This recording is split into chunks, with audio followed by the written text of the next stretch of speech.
Bismillahir Rahmanir Rahim. In the name of Allah, the gracious, ever merciful. All the distinguished guests, Assalamu alaikum wa rahmatullahi wa barakatuh. Peace and blessing of Allah be upon you all. First of all, I would like to take this opportunity to thank all of our guests who have accepted our invitation and joined us here this evening. In the world today, particularly in Western and developed nations, there is a great deal of heated debate about immigration and its effect on societies. Much of the debate centers around Muslims. Certain governments and members of the public fear a clash of civilization and believe that Muslims are a threat to their society and cannot integrate into the Western world. Before responding to this contention, it is important to define what exactly is meant by civilization. In this regard, I present the definition given by the second head of the Ahmadiyya Muslim community, which I fully concur with. According to the definition, civilization is the material progress and development of a society.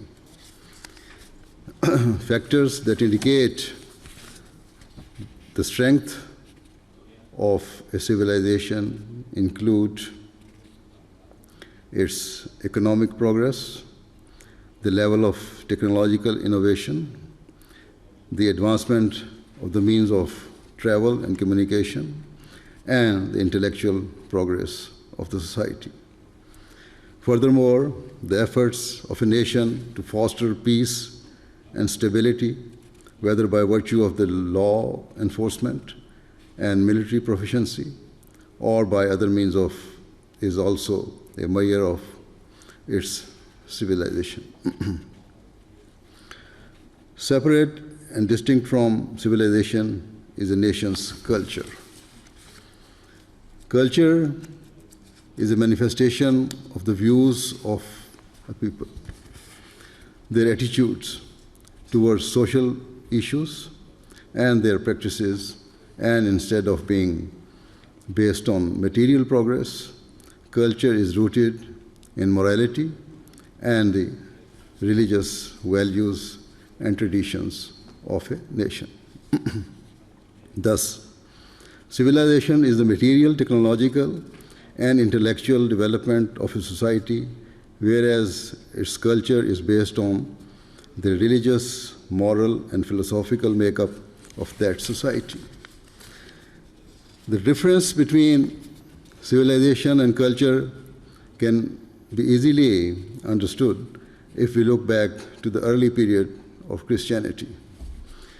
At that time, Roman Empire was at the peak of its powers, and even now it is considered as one of the greatest civilizations in the history of the world. Due to their material prosperity, urbanization, and the way its territories were governed, the Romans were considered to be tremendously civilized and educated. However, their sophistication did not equate to higher standards of morality.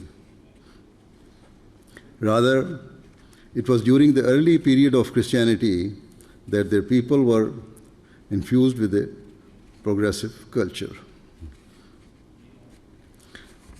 Christianity gave people guiding principle based on religion and morality, whilst the Romans prescribed worldly laws and limits.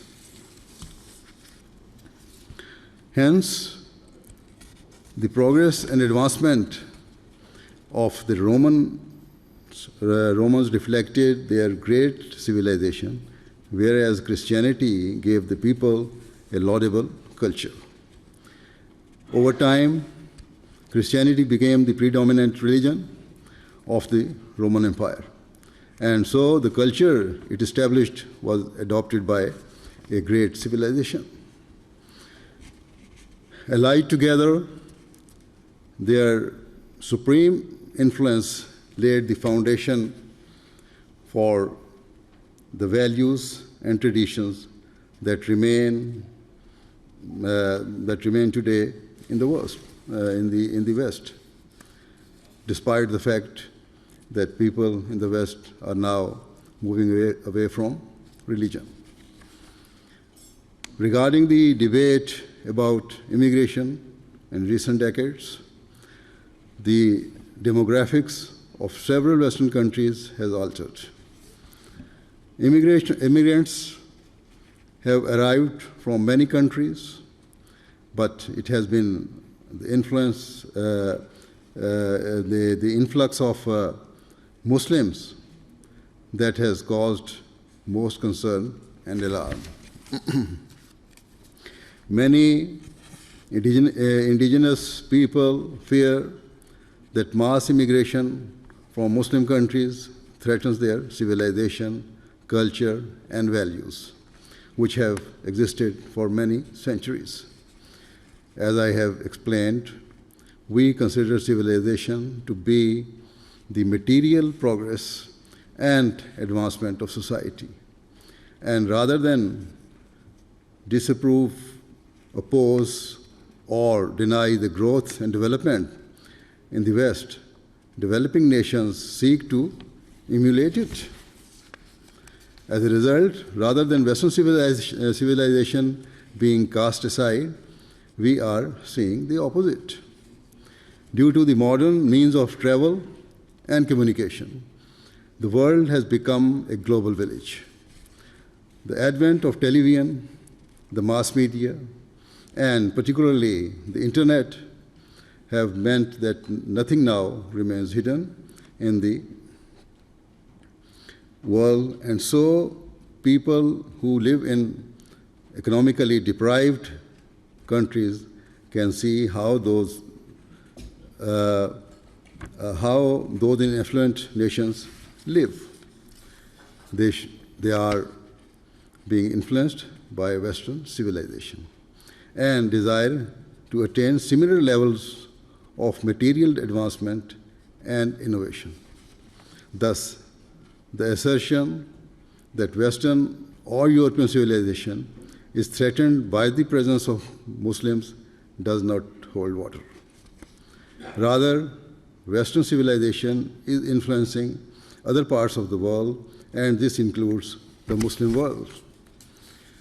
On the other hand, a fear that the religious and moral culture of the West could be threatened if Islam spreads in Europe is a more legitimate concern, and I shall now address this point. Firstly, it is undeniable that people are rapidly moving away from religion, and this trend is particularly acute in the West. In Western countries, wherever a census is conducted, it shows, whenever the census is conducted, it shows that people are less and less inclined towards religion or belief in God. Given this, I believe that the rapid increase of atheism is a far greater threat to Western culture than Islam. Western values are centuries old and based upon its religious traditions, and especially on its Christian and Jewish heritage. However, these religious values and cultural norms are under attack from those who oppose all forms of religion and faith. So, as a Muslim leader, I believe you should protect your heritage and culture by focusing your energies on arresting the decline in religion and bringing people back towards faith and belief, whether that be Christianity, Judaism, or any other. It should not be that in the name of advancement, those values and moral standards that have been part of society for many centuries are suddenly abandoned. I also believe that the decline in religion in the West is the main reason people fear Islam, because they know that, broadly speaking, Muslims remain attached to their faith. In light of this, I wish to make it clear that despite what you hear or read in the media, there is no cause to fear Islam. Muslims believe that the Holy Quran to be a final and perfect religious teaching, and it is due to our love and obedience to the Holy Quran that we firmly believe that religion is a matter of the heart and personal to every individual. In chapter 2, verse 257, the Holy Quran has categorically stated that there should be no compulsion in matters of religions. Therefore, there is no need for non-Muslims to fear that Muslims will try to forcefully spread their beliefs or impose their views on this part of the world. The hateful ideology of the tiny minority of so-called Muslims who have adopted extremism bears no correlation with the teachings of the Holy Quran. Indeed, I have said many times that governments and relevant authorities should deal very firmly with extremists, be they Muslims or non-Muslims. In terms of the Ahmadiyya Muslim community, we believe that under no circumstances does Islam permit the use of force on any type of coercion in the spread of faith. Why then is there a need to fear Islam? Why do people think that their civilization or culture is at risk from Muslims? Now, after explaining the differences between civilization and culture from an Islamic perspective, I would like to present some of the core teachings of Islam. Many myths and misconceptions about Islam and its founder, peace and blessing of Allah be upon him, have spread, and whilst it is not possible to cover all aspects of Islamic teachings in the short time available, I would like to mention some of the rights of mankind that Islam has established.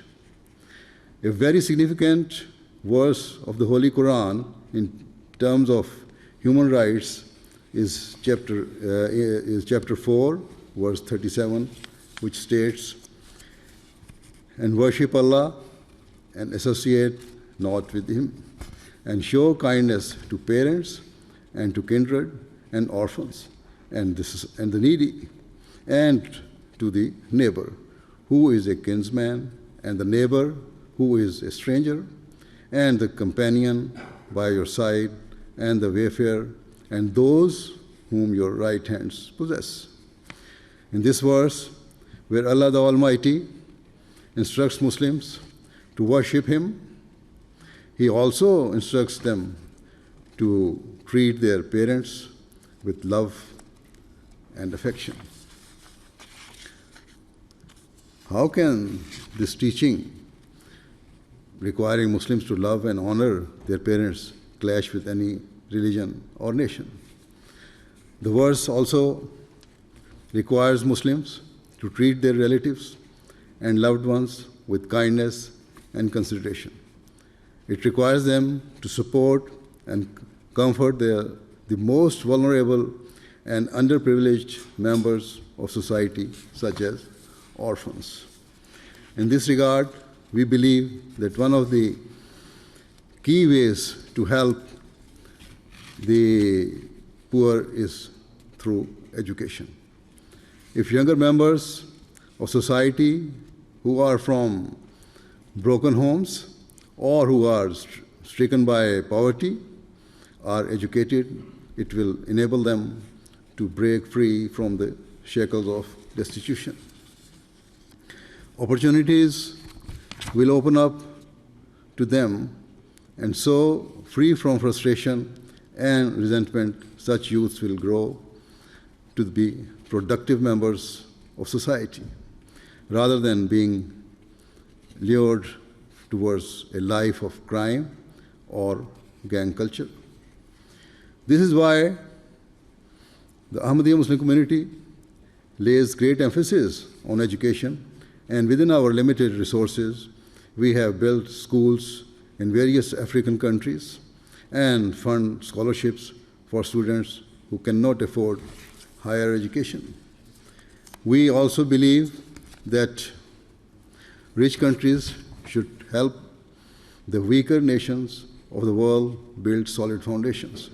If poorer countries can build up their economies and infrastructures, their people will have opportunities at home and have far less reason to migrate abroad. If their nations are stable and prosperous, it naturally follows that the region and the wider world will benefit. In the aforementioned verse of the Holy Quran, special mention is made to fulfilling the rights of one's neighbors, whether they are Muslims or non-Muslims, and it defines the scope of neighbors to be extremely wide. Furthermore, the Prophet of Islam, peace and blessing of Allah be upon him, said that God Almighty had emphasized the rights of neighbors so strongly that he came to think neighbors would be included amongst a person's rightful heirs.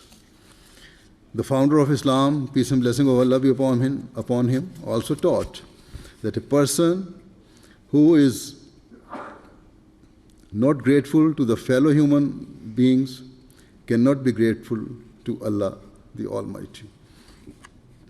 What a beautiful principle. Thus, it is necessary that alongside the worship of God, a Muslim must fulfill the rights of humanity. Again, I would ask, how can such a teaching be a threat to Western civilization? Hence, in my view, it is counterproductive for Western people to suggest that Islam or Muslims have no place in this part of the world.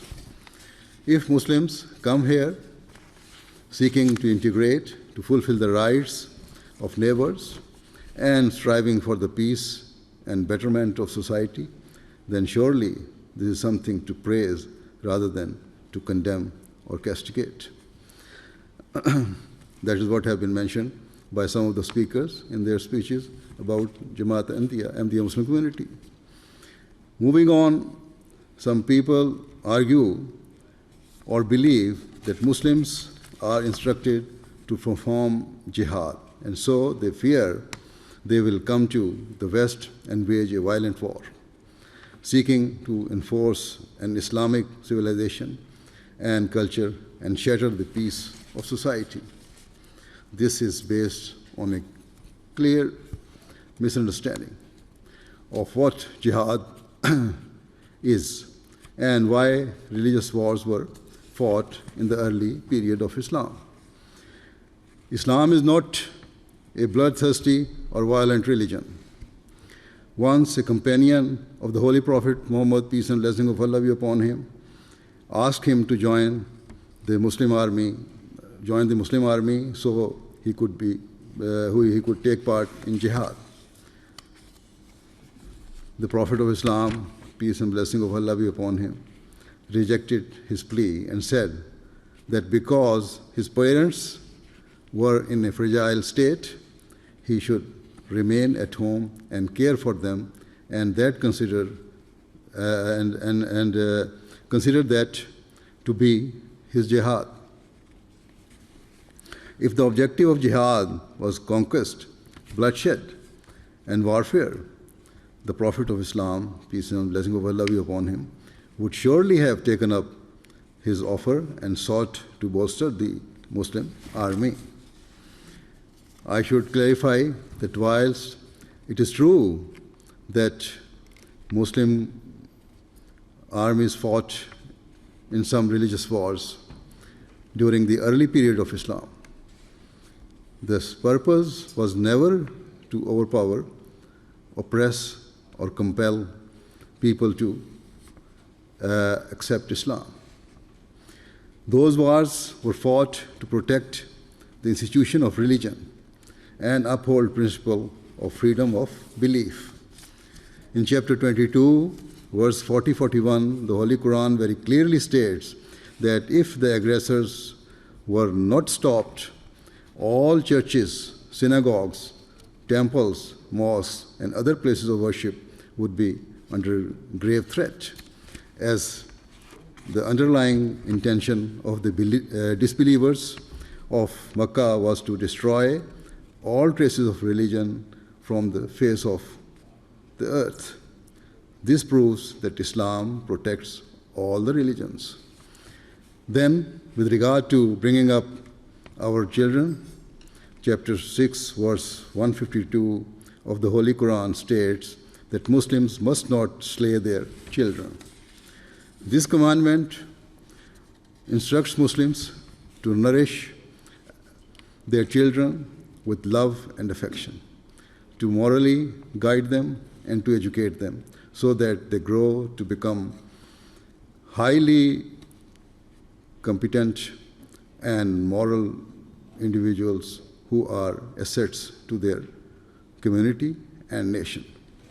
Similarly, Islam has taught Muslims to defend the rights of vulnerable members of society. For example, in chapter 4, verse 7 of the Holy Quran, Muslims are obliged to protect orphan children from exploitation and to guard their inheritance with integrity until they reach an age where they can manage it themselves. Furthermore, another very common allegation in the Western world is that Muslims do not respect women or their rights. First of all, it should be noted that Islam was the first religion to give women the right to inherit, the right to divorce, and various other rights. In addition, Islam emphasizes the vast importance of educating girls and giving them opportunities for personal growth and development. Moreover, in a famous saying of the Holy Prophet of Islam, peace and blessing of Allah be upon him, said that paradise lies under the feet of one's mother. These words illustrate the momentous role women play in society and their unique and distinguished status in society. Mothers are the people who have the power and influence to turn their nations into a heaven on earth, and who can unlock the doors to an eternal paradise for their children. Furthermore, in chapter 4, verse 20, the Holy Quran has stated that Muslim men must treat their wives lovingly and respectfully. In Western countries, not a day goes by without reports of the police or the courts being forced to intervene and deal with horrifying cases of domestic abuse. Various studies and reports, such as the 2018 report by the Office of National Statistics in the UK, prove that such crimes are not linked to any religion. And another recent report has shown that the same is true here in Germany. Thus, it is entirely unjust to brand Islam as a misogynistic religion. Islam also requires its followers to respect the religious sentiments and beliefs of other people. The Covenant of Medina was a true illustration of this teaching, where the Torah was recognized and respected as the law-bearing book of the Jews. Islam has even established the rights of a person's enemies and opponents, whereby chapter 2, verse 191 of the Holy Quran states that no injustice or transgression should be done against one's enemy even during a state of war. Regrettably, in today's world, which proudly boasts of being more civilized and advanced than any previous era, individuals and countries disregard the rights of their opponents as a matter of routine and perpetrate huge cruelties and waste no opportunity for revenge. In chapter 5, verse 9 of the Holy Quran, Allah the Almighty has proclaimed that the enmity of a nation or people should never incite a person to sacrifice the principles of justice and equity. Rather, Islam teaches that in all circumstances, no matter how challenging, you must remain firmly attached to the principles of justice and integrity and never be motivated by a desire for vengeance. As a result of this magnificent teaching, we see the unparalleled example of grace, compassion, and mercy exhibited by the Holy Prophet Muhammad, peace and blessing of Allah be upon him. At the time of the victory of Makkah, history proves that Muslims were killed, plundered, and tortured in Mecca. And ultimately, they were driven out of their homes and had to migrate. Yet, when he returned victoriously to Mecca and the entire city was under his command, his first pronouncement was that no revenge would be taken from those who had brutally persecuted the Muslims. He declared that in accordance with Islam's teachings, all those who had tormented the Muslims were to be instantly forgiven, and that nobody would be treated unjustly, regardless of whether they accepted Islam or not. Another moral revolution in favor of the weakest members of society brought by Islam regarded slavery, which prior to Islam was rampant and considered a normal part of society. In chapter 24, verse 34, the Holy Quran states that if a slave seeks freedom, he should be released, and if certain fiscal dues are levied, they must be reasonable and payable in small, easily manageable installments, or be waived altogether. In today's world, physical slavery no longer exists, but it has been replaced by economic bondage and servitude, wherein the relationship between the most powerful nations on earth and weaker countries has become akin to the relationship of a master and a slave. For example, loans disguised as aid packages are given by rich countries to weaker nations who have no option but to accept whatever strings are attached.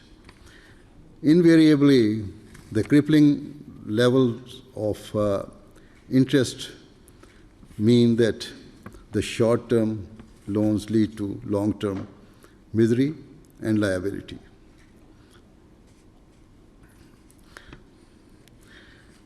The end result is that the defaulting country has no choice but to bend to the will of the dominant nation.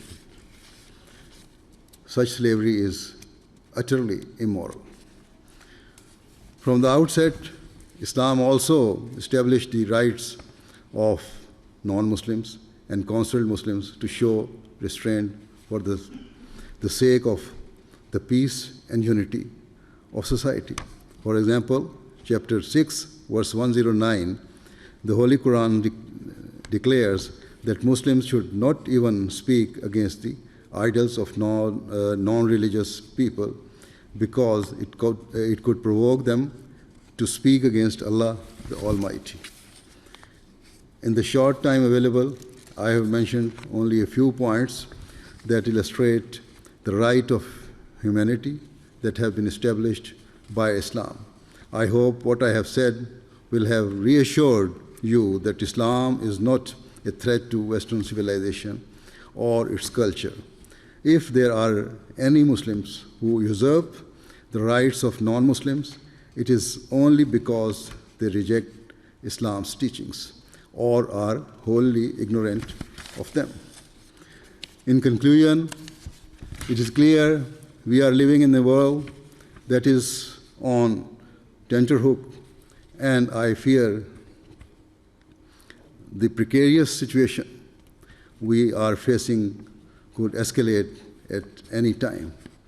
People must realize that words can have far-reaching consequences, and so, rather than speaking of a clash of civilization or needlessly ratcheting up tensions between different communities, people should refrain from attacking the religious teachings of one another. Instead of seeking to place restrictions upon the expressions of faith, we should recognize that we are all part of one human race, more connected than ever before. We should embrace our diversity and focus on establishing unity so that long-term peace can develop in the world. However, currently we are seeing the opposite. Muslim and non-Muslim countries alike are putting their own interests ahead of the interests of the wider world and are crossing all limits of fairness and morality in pursuit of their goals. Reminiscent of the dark days of the past, opposing blocs and alliances are forming, and it seems as though the world is hell-bent on inviting its destruction. Today, there are a host of countries who have acquired nuclear bombs or other destructive weapons that have the potential to destroy civilization as we know it. Who is to say that these weapons will never be used or will not end up in the wrong hands? If nuclear weapons are ever used, it will not just be us who bear the consequences. Rather, our children and future generations will have to suffer for our sins.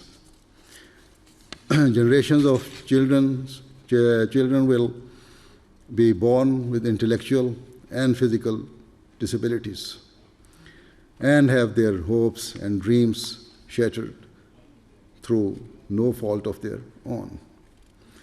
Is that the parting legacy we wish to bequeath to those who follow us? Surely not. Thus, instead of fanning flames of hatred, whether based on religious or ethnic differences or for political objectives, We must recognize the warning signs and change our ways before it is too late. Let us all, irrespective of our differences, join together and work with a spirit of mutual respect, tolerance, and affection for the peace of the world and to promote freedom of belief. With these words, I would like to thank you once again for joining us this evening. Thank you very much.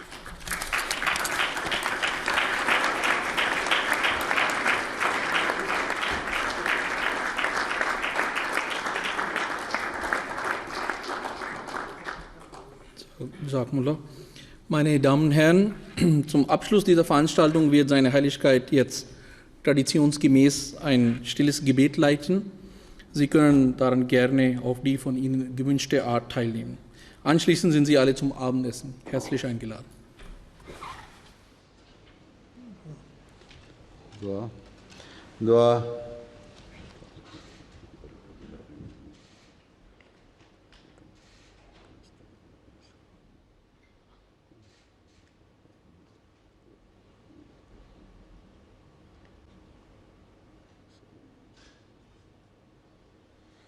Ameen.